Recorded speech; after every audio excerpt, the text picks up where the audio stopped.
ما سره دا توره لخته دا به لکه تور ټوپکي. نعمان صاحب ما سره دا توره لخته دا به لکه تور ټوپکي.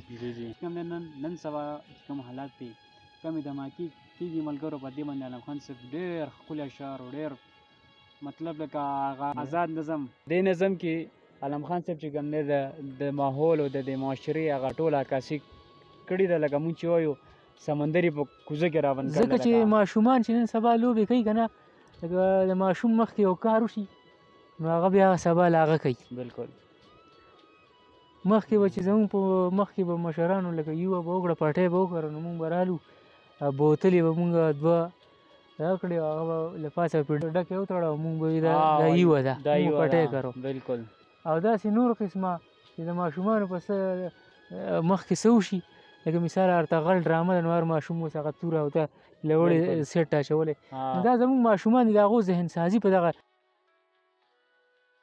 بسم الله الرحمن الرحیم. زما قدرمندو کتونکو او ټولو یارانو ته سلامونه. او تاسو ته پته ده په ملک حالات صورتحال داسې دی چې یاران زموږ چې دی نو هغه شهیدان شو. نو په دې باره کې ما یو نظم لیکلی دی هغه نظم تاسو ته وړاندې کوم ستاسو ټیم نه خرابوم. نعمان صاحب را سره هم ناست دی نو یو نظم به درته ډالۍ کوم شي. دا نظم په لوبو کې دی. نظم دا دی چې زه به لکه غټ سړی یم. زه به لکه غټ سړی یم. زه به لکه ډېر زورور. زه به لکه ډېر مټور. زه به لکه زور نه منم. زه به لکه سم ناکاره. زه به د چا شور نه منم. زه به د چا پلار نه منم. زه به د چا رور نه منم. زه به زاری نه منم. زه به د چا خور نه منم. زه به لکه غټ سړی یم. زه به لکه ډېر زورور. زه به لکه ډېر مټور. زه به لکه زور نه منم. زه به لکه سم ناکاره. زه به د چا شور نه منم. زه به د چا پلار نه منم. زه به د چا رور نه منم. زه به زاری نه منم. زه به د چا خور نه منم. زه به حجرې نه منم. زه به د چا کور نه منم. زه به په زړه شین ګټ یم. زه به په ښه بد نه یم. زه به په ښه بد نه یم. زه به پړه وړ نه کوم. زه به تور او خړ نه کوم. زه به د جنت مرغۍ یم. زه به پړه وړ نه کوم. زه به تور او خړ نه کوم. زه به د جنت مرغۍ یم. زه به په هر چا ورځم. زه به لوی واړه نه کوم. زه به په بوډا ورځم. صرف یوه نعره به وهم الله اکبر ملګرو. صرف یوه نعره به وهم الله اکبر ملګرو. ما سره دا توره لخته دا به لکه تور ټوپکي. نعمان صاحب ما سره دا توره لخته دا به لکه تور ټوپکي. زه به تاسو ولم ښه تاسو به نږدې نه راځئ. زه به هر سړی ولم. زه به هر بچی ولم. زه به روغ رنځور نه کوم. زه به هر سړی ولم. زه به تاسو ولم ښه تاسو به نږدې نه راځئ. زه به هر سړی ولم. زه به هر بچی ولم. زه به روغ رنځور نه کوم. زه به هر سړی ولم. ما سره دا توره بسته دا به بارودي جیکټ وي. ما سره دا توره بسته دا به بارودي جیکټ وي. دا به وي زما په غاړه. تاسو به خبر هم نه وئ. تاسو به څوک لوبې کوئ. څوک به بیلوري خرڅوئ. بعضې به کباړ خرڅوئ. څوک به ملایي خرڅوئ.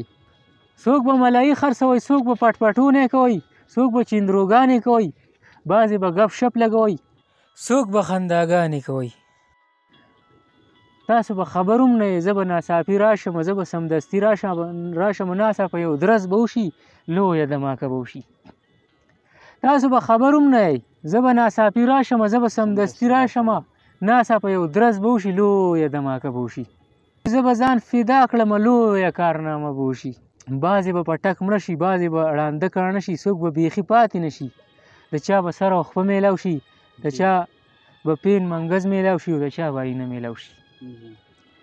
بعضې به په ټک مړه شي. بعضې به ړانده کاڼه شي. څوک به بیخي پاتې نه شي. د چا به سر او خپه میلاو شي. پین منګز پرته وي. د چا به آینه میلاو شي. څوک به پکې شي معذوره. څوک به پکې سر وخوري. څوک به له مزغو خلاص شي. څوک به خپل نظر وخوري. څوک به پکې شي معذوره. څوک به پکې سر وخوري. څوک به له مزغو خلاص شي. څوک به خپل نظر وخوري. او څوک به خپل روزګار کوي. څوک به انتظار کوي. څوک به شي ړانده لمه. څوک به خپل روزګار کوي. څوک به انتظار کوي. څوک به شي ړانده لمه. د چا به پکې سر سپین شي. څوک به په ژړا ځان مړ کړي. څوک به په رښتیا ځان مړ کړي. څوک به شي ړانده لمه. د چا به پکې سر سپین شي. څوک به په ژړا ځان مړ کړي. څوک به په رښتیا ځان مړ کړي. زه به لکه غټ سړی یم. زه به لکه ډېر زورور. زه به لکه ډېر مټور.